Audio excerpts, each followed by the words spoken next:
Bersama channel Iwan Pasaribu, mari berkarya semoga sukses. Amin. Kali ini saya akan berbagi tutorial menjawab sebuah pertanyaan, mengapa saham dengan fundamental yang baik justru dihargai dengan harga yang rendah? Jawabannya singkat menurut asumsi. Harga saham itu sesuai di bursa saat itu. Di Bursa Saham Indonesia, ada beberapa golongan yang berkontribusi pada besar demand, fundamental, trading, scalper, institusi, market maker, del. Kalau semua merasa satu saham punya potensi naik dan membelinya di saat yang sama, saham dengan market cap besar sekalipun bakal to the moon. Kalau tidak sepakat, ya tergantung besar market cap saham itu. Kalau kecil, demand dari 1-2 golongan saja sudah cukup untuk menaikkan harganya. Fundamental investor melihat potensi naik di jangka panjang, dia membeli saham yang salah harga, dibandingkan apa yang dia sebut fair value-nya. Jadi dia akan beli sahamnya, lalu menunggu mekanisme pasar perlahan-lahan mengoreksi harga sampai fair value. Apa yang bisa terjadi dalam periode koreksi itu?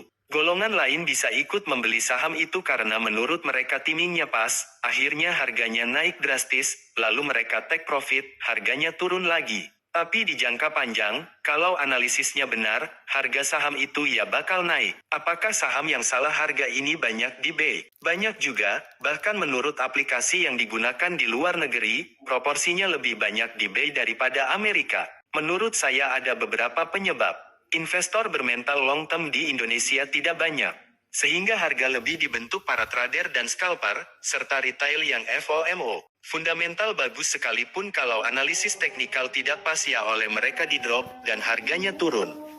Banyak grup pom-pom saham dan tips premium yang membuat investor baru mencari cara praktis dan melihat analisis fundamental sebagai merepotkan. Tidak seperti golongan lain, investor fundamental cenderung tidak masuk di saham yang sama dan timing saham yang sama, harian, sehingga efek demandnya di pergerakan harga lebih tidak terlihat. Era krisis ekonomi yang makin sering jadi tantangan untuk membaca saham yang berpotensi bagus dalam 5 tahun ke depan apa. Potensi bagus pun kalau kena krisis juga bisa ambles tidak mencapai potensinya. Semoga tutorial ini bisa menjawab pertanyaan di atas.